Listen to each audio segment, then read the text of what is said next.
Semua bagian kerja di perjanjian baru Tuhan katakan aku akan. Nah, gitu. Kalau di perjanjian lama, you should, kamu harus. Jangan ada ilah lain di hadapanku. Jangan membuat patung. Jangan ingat dan kuduskan hari Sabat. Jangan begini, jangan membunuh. Jangan. You should. Hukum Taurat menuntut kebenaran dari manusia berdosa.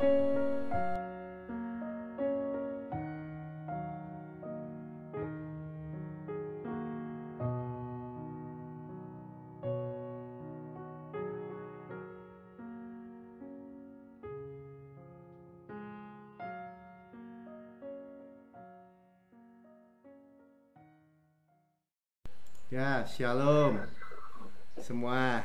Puji Tuhan.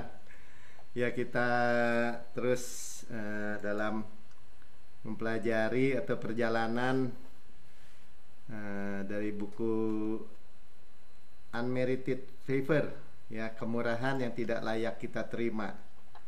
Itu judulnya keren banget ya. Dari Bapak. Itu bukunya. Bab yang ke-12. Sini dengan judul bagian kita dalam perjanjian baru. Ini judulnya bagian kita, tapi pas dilihat nggak ada bagian kita ya. Bagian kita ada si percaya aja ya, dan menerima.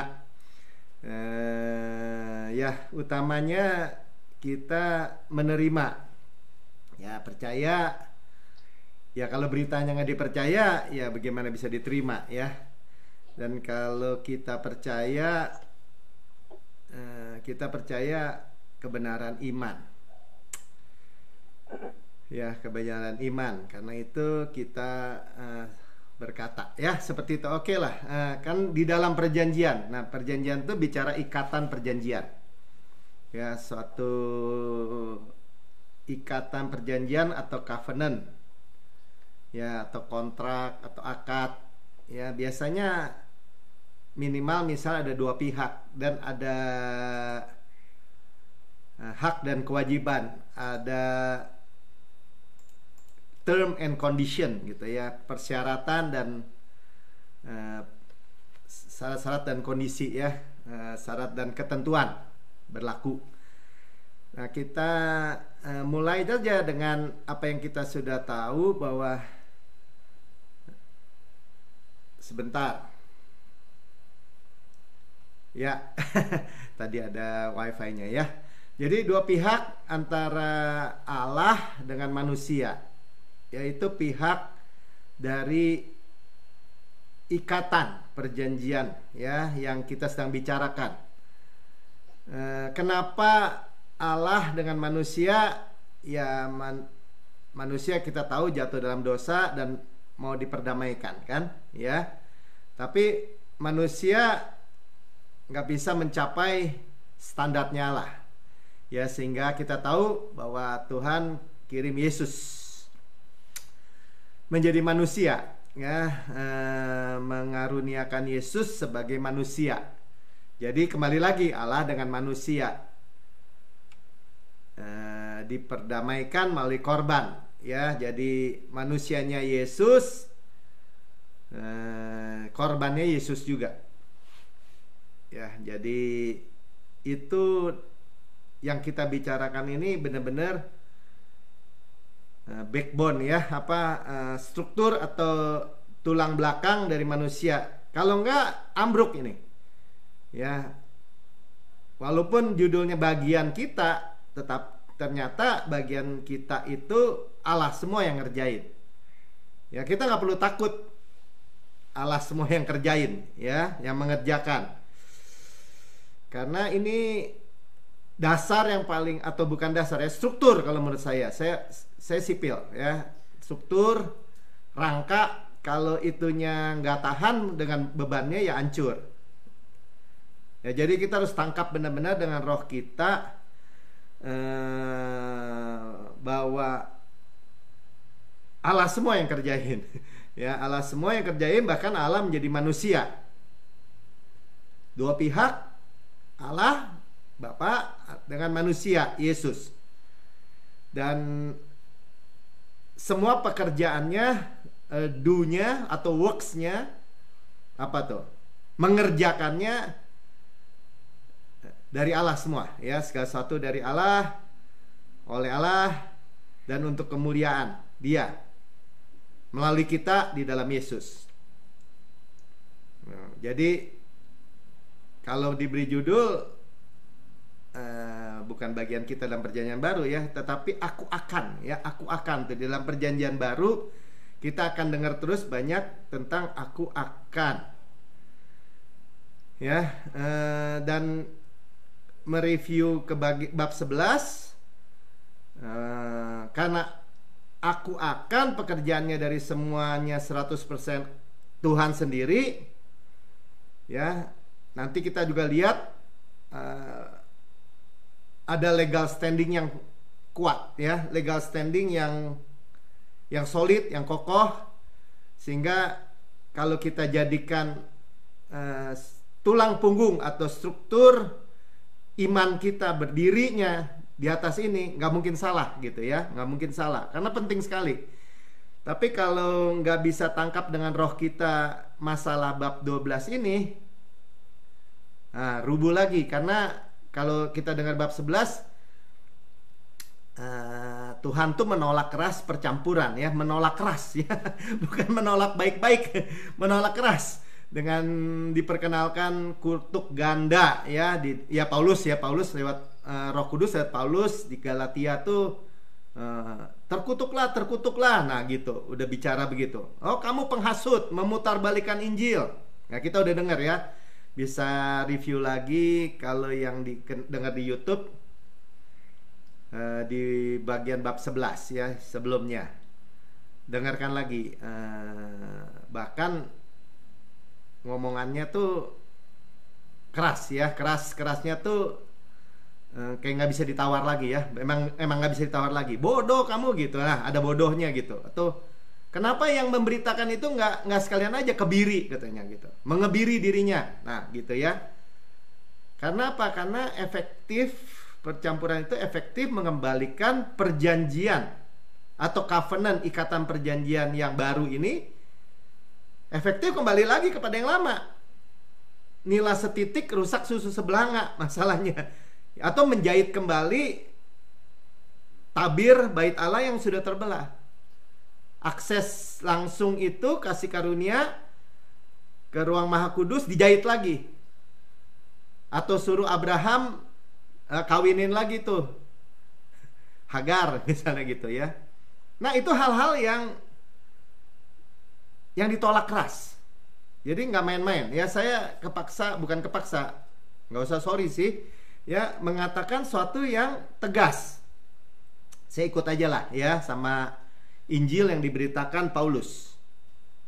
Injil yang diberitakan Paulus. Karena Tuhan sudah menyediakan kepada kita jalan yang hidup, jalan yang baru yang hidup.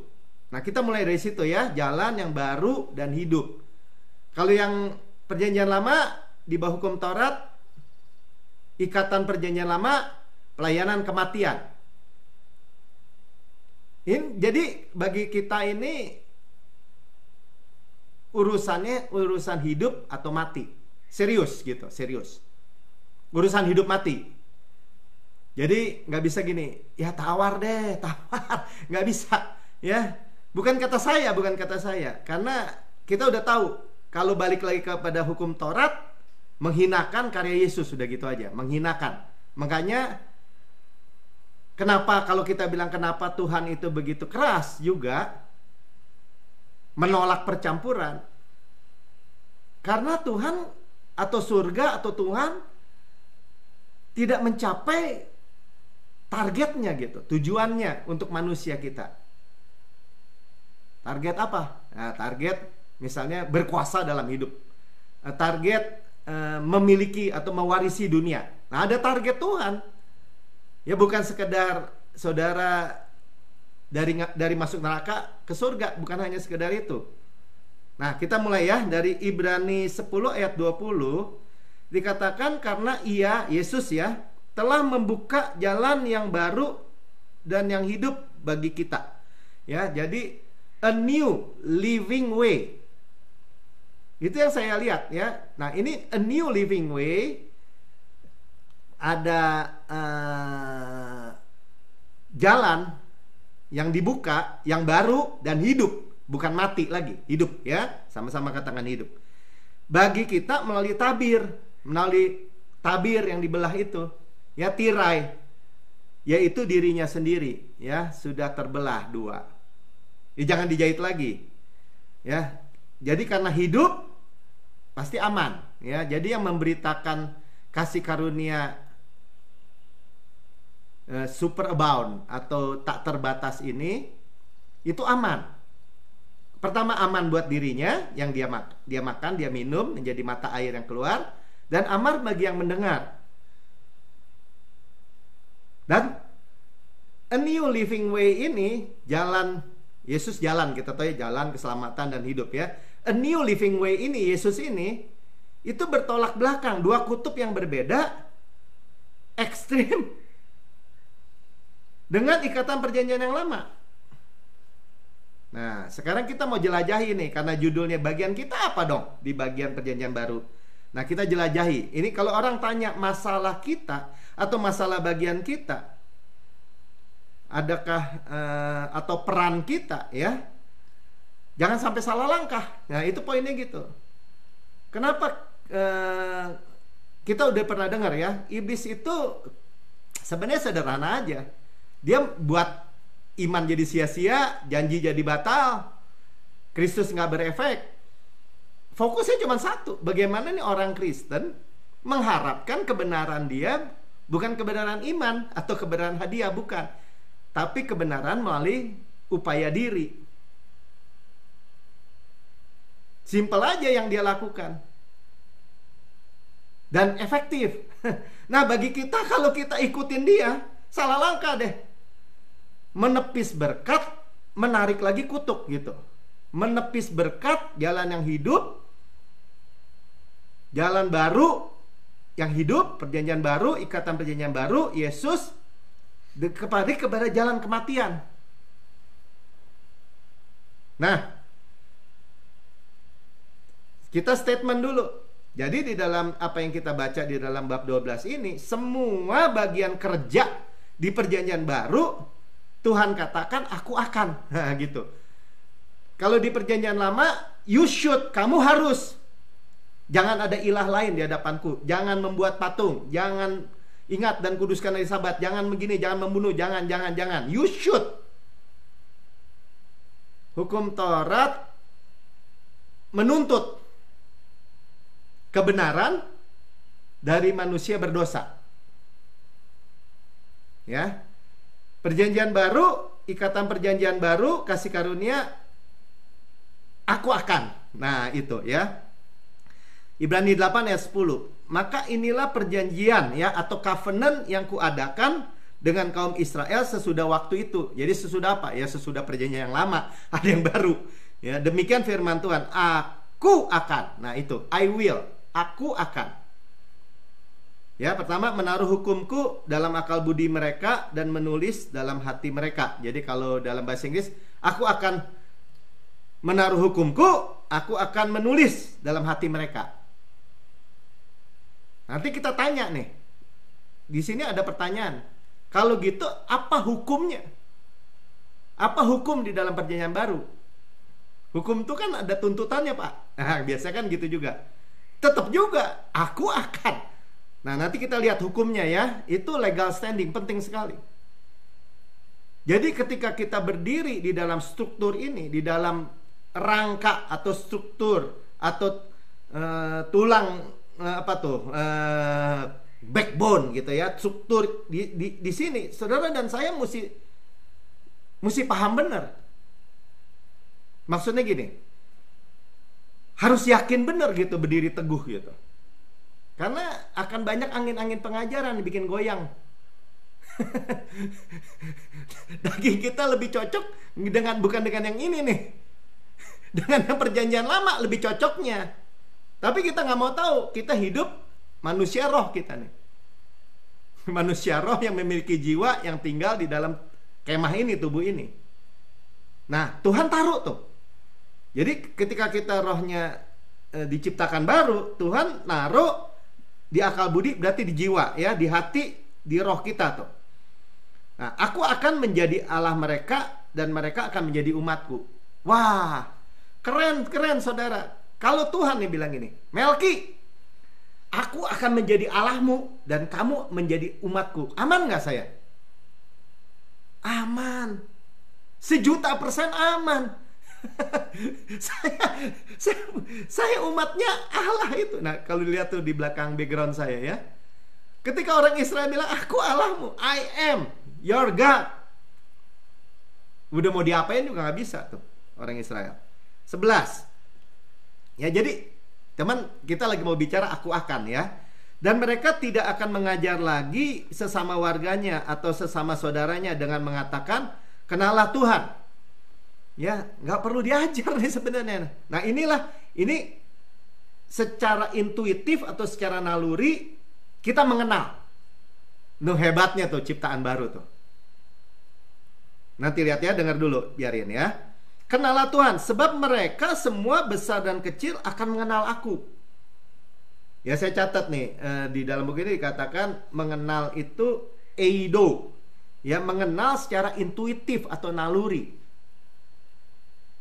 Jadi secara naluriah, ketika kita berdiri teguh di dalam ikatan perjanjian yang baru, kasih karunia ini, sebenarnya nggak perlu diajarin lagi. Jangan membunuh, jangan mencuri, enggak.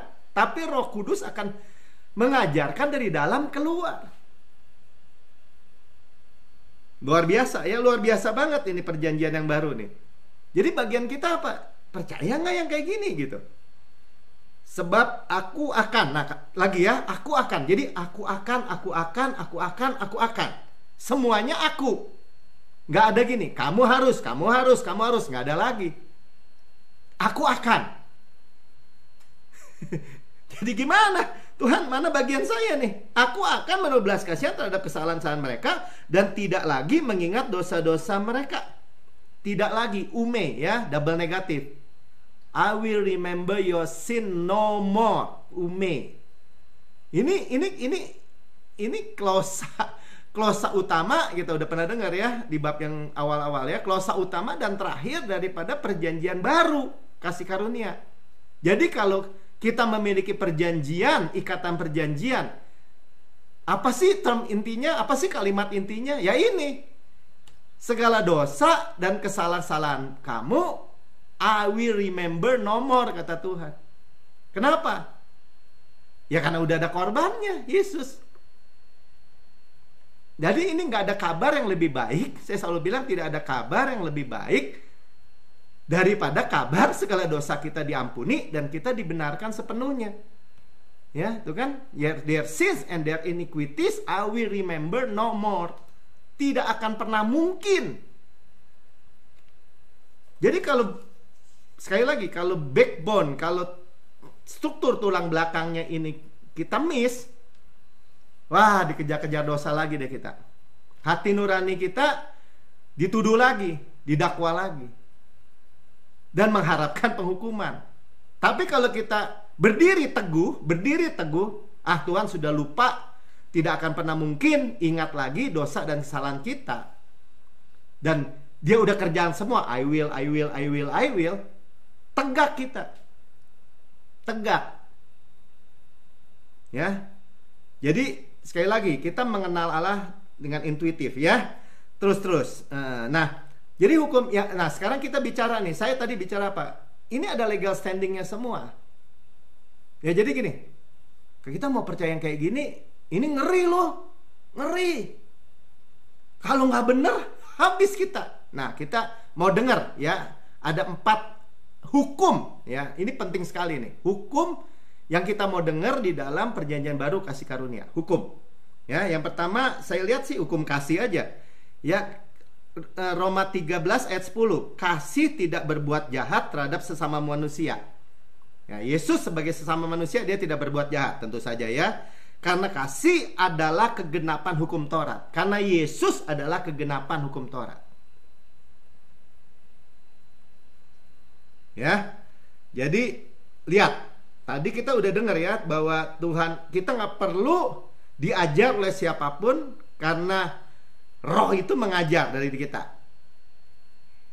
Ya, bahwa secara intuitif, secara naluri dari dalam keluar kita kenal. Asal fokusnya mau, asal berdiri teguh. Yohanes 13 ayat 34, aku memberikan perintah baru kepadamu. Ya, perintah lama yang gimana? Kasihlah Tuhan Allahmu dengan segenap hatimu, dengan segenap jiwamu, dengan segenap kekuatanmu. Kasihlah sesama manusia seperti dirimu sendiri. Itu yang lama. Hanya Yesus yang bisa mengasihi Tuhan dengan segenap-segenap. Hanya Yesus yang bisa mengasihi selamanya manusia sebagai manusia seperti dirinya sendiri. Kita gagal total. Karena dari kedua hukum inilah tergantung seluruh hukum Taurat dan kitab para nabi. Hukum Taurat dan kitab para nabi kalau diperes, ya isinya itu. Nah, secara naluri, sekali lagi, secara naluri, secara intuitif kita akan mengatasi hukum ini, ya. Perintah baru yaitu supaya kamu saling mengasihi sama. Nah, kata garis bawahnya itu sama, ya, sebenarnya sama seperti aku telah mengasihi kamu. Supply-nya dari Tuhan. Kalau kamu bisa menerima kasihnya Tuhan itu kepada kita, hukum kasih ini kepada kita, kasihnya Yesus kepada kita, Yesus adalah kasih, kasihnya Bapa kepada kita, kita terima semua. Demikian pula kamu harus saling mengasihi, baru bisa berbuah kasih. Nah, itu yang pertama yang diajarkan, yang saya pahami dari buku ini dan saya terima, ya. Nah, sekarang legal standing yang kedua, ya. Ini soalnya gini, kan kita terima semua nggak pakai syarat dan ketentuan. Dan kita terima semua, Allah semua yang kerjakan. All of Jesus, none of me. All of God, none of me. Lunas lagi, udah dibayar lunas, ya. Tuhan kerjakan all, semua all, ya, dengan cepat nih. Yang pertama, kalau ditanya gini, wah kalau gitu semena-mena nih, hukum kasih karunia nih semena-mena, saya enak-enak jidat aja, ya. Wah Allah semua, kita tinggal terima aja pasti berantakan. Enggak, saudara, ya. Dari awal di kayu salib itu bicara tentang kasih. Tadi ya, kasih Allah yang tidak terbatas dan keadilannya bertemu. Tanpa keadilannya dunia ini, alam semesta ini runtuh, rontok tuh, nggak ada tulang belakang tuh, hancur semua. Nah, karena itu, ya sekalipun kita bilang ini, wah saya cuma menerima, amin. Saya berdiri teguh di tanah kemurahan Tuhan, amin. Tangan saya terbuka menerima. Nah, dasarnya apa? Dasarnya Bapak, nih, Mel, kamu dasarnya apa? Bisa berdiri teguh gitu. Hukum iman, pertama ya, saya mau bacakan nih. Roma 3 ayat 27. Jika demikian, apa dasarnya untuk bermegah? Apa dasarnya kamu bisa berdiri gitu? Nggak ada, dibilang. Berdasarkan apa? Berdasarkan perbuatan? Berdasarkan works? Di bawah hukum Taurat, di bawah ikatan yang lama, ikatan perjanjian yang lama? Tidak, udah bukan tidak 2 kali, melainkan berdasarkan iman. Ya, ini bahasa Inggrisnya bilang ini, but by the law of faith. Hukum iman. Jadi saudara, iman tadi di sini kita lihat ya, lawannya apa iman? Oh, ketakutan Pak. Oh bukan, lawannya iman itu adalah works. Saudara mau works silakan, atau mau iman? Saya mau iman. Kebenaran iman, hukum iman, iman Kristus. Di Galatia dibilang bahkan iman Kristus. Udah aman ini, aman ya. Jadi dasar saudara berdiri itu luar biasa aman. Lanjut. 2. Hukum roh yang menghidupkan. Roma 8 ayat 2. Roh yang memberi hidup telah memerdekakan kamu dalam Kristus dari hukum dosa dan hukum maut. Jadi hukum yang lama ada hukum dosa dan hukum maut. Artinya apa? Orang berdosa, orang lahir nggak usah buat apa-apa udah dosa, kena hukum dosa. Hukum maut artinya apa? Stres, sakit, mati. Udah kena hukum itu.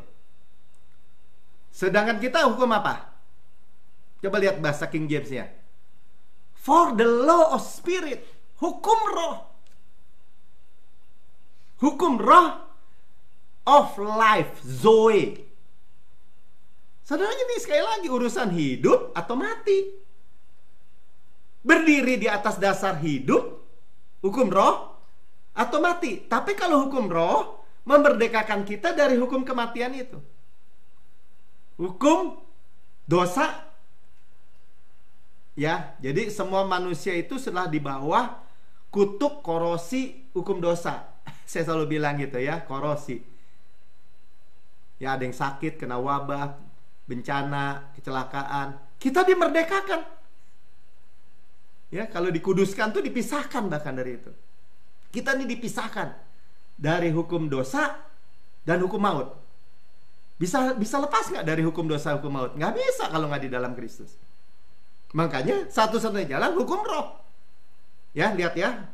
Hukum kasih, hukum iman, cuman terima doang. Iman tuh ngomong-ngomong tangan yang terbuka menerima. Hukum roh. Ya. Tadi iman lawannya apa? Works. Roh lawannya apa? Daging. Daging apa? Iya, works juga. Yang ketiga, terakhir. Hukum yang sempurna. Nah, ini saudara menerima hukum yang sempurna yang memerdekakan saudara. Saya selalu sampaikan juga ya. Sebenarnya 3 hal yang kita terima. Keselamatan, keselamatan roh. Kemerdekaan, kita dimerdekakan. Tadi dimerdekakan dari hukum dosa, hukum maut. Dimerdekakan dari kebodohan, dari segala macam kutuk lah. Jiwa kita juga dimerdekakan dari stres, dari takut, dari apapun yang buruk, dan diberkati. Nah, Yakobus 1 ayat 25. Ini ayat Yakobus nih, kalau udah masuk Yakobus biasanya gini. Ya, iman sih iman. Iman tanpa perbuatan mati, Pak. Gitu kan? Iman tanpa perbuatan mati, Pak. Iman tanpa perbuatan mati. Harus seimbang. Ah, balik lagi. Sebenarnya jawabannya di Yakobus 1 ayat 25 ini. Mengenai kontroversi itulah ya. Kontroversi iblis mau nipu kita. Coba buka mic ya. Tetapi barang siapa meneliti. Nah ya, meneliti itu benar-benar pelajari dong. Ini hukum lagi nih. Hukum tuh ya. Legal standing yang sah. Jadi saudara kalau melihat dan percaya karya Yesus, dan kita percaya nih seperti hari ini, kita memiliki legal standing yang kuat, dahsyat, sah. Luar biasa kuatnya. Sempurna dibilang. Saya selalu katakan ya, kalau orang menolak kasih karunia yang radikal, saya selalu bilang gini. Kamu kasih tahu dulu, kalau karya Yesus di kayu salib itu menurut kamu sempurna nggak? Semua pendeta, semua hamba Tuhan, semua orang Kristen saya tanya, semua jawabnya sempurna. Nggak pernah ada yang bilang nggak sempurna. Nggak tahu kalau ada di sini. Sempurna dia bilang. Ya kalau sempurna hasilnya sempurna dong. Ya, makanya dikata hukum yang sempurna yaitu hukum yang memerdekakan orang. Ya. Hukum yang memerdekakan orang, ya. The perfect law of liberty. Jadi kalau sudah mau dimerdekakan, hukumnya perfectnya cuman ini. Ia bertekun di dalamnya. Artinya apa? Ia tetap berdiri di atas pondasi atau tulang punggung, backbone ini, gitu, struktur ini. Nggak mau menyingkir, nggak mau. Jadi bukan hanya mendengar untuk melupakan. Nah ini dia jawabannya. Iman tanpa perbuatan apa, Pak? Ini. Don't be a forgetful hearer, ini bahasa Inggrisnya. Apa yang kita lakukannya? Jangan menjadi pendengar yang pelupa.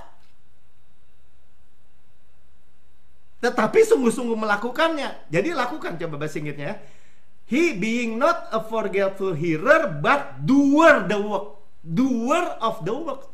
Pekerjaannya, melakukan pekerjaannya apa? Jangan lupa katanya. Saudara, lupa itu ya, itu tidak doer of the work. Ya makanya dicontohin, lihat di kaca. Percaya nggak Yesus sempurna? Percaya. Percaya nggak Yesus sudah mengampuni dosa kekal selama-lamanya? Percaya. Baru ngelihat gini, percaya. Udah nengok lagi, bisa hilang keselamatan nggak? Bisa ya. Iya tapi. Nah kan gitu. Sebentar aja lupa. Makanya dikatakan gini, diingatnya, sungguh-sungguh melakukannya, ia berbahagia oleh perbuatannya. Kita hanya berbahagia dengan kabar baik bahwa segala dosa kita diampuni dan kita dibenarkan sepenuhnya. Allah kerjakan semua. I will. Ayat terakhir Filipi 2 ayat 13, karena Allah lah yang mengerjakan di dalam kamu. Walk in. Allah lah yang mengerjakan di dalam kamu, baik kemauan maupun pekerjaan menurut kerelaannya. Kamu ya, kita orang percaya. Makanya kita pasti akan mencapai target Tuhan. Kita ini jadi satu asosiasi dengan Tuhan. Ya, jadi kesatuan. Memiliki identifikasi yang sama. Sama seperti Yesus di surga, demikian saya di bumi. Nah, itulah cara Tuhan untuk kita ya mencapai target Tuhan, mewarisi dunia atau berkuasa dalam hidup. Tuhan Yesus memberkati. Saya kembalikan.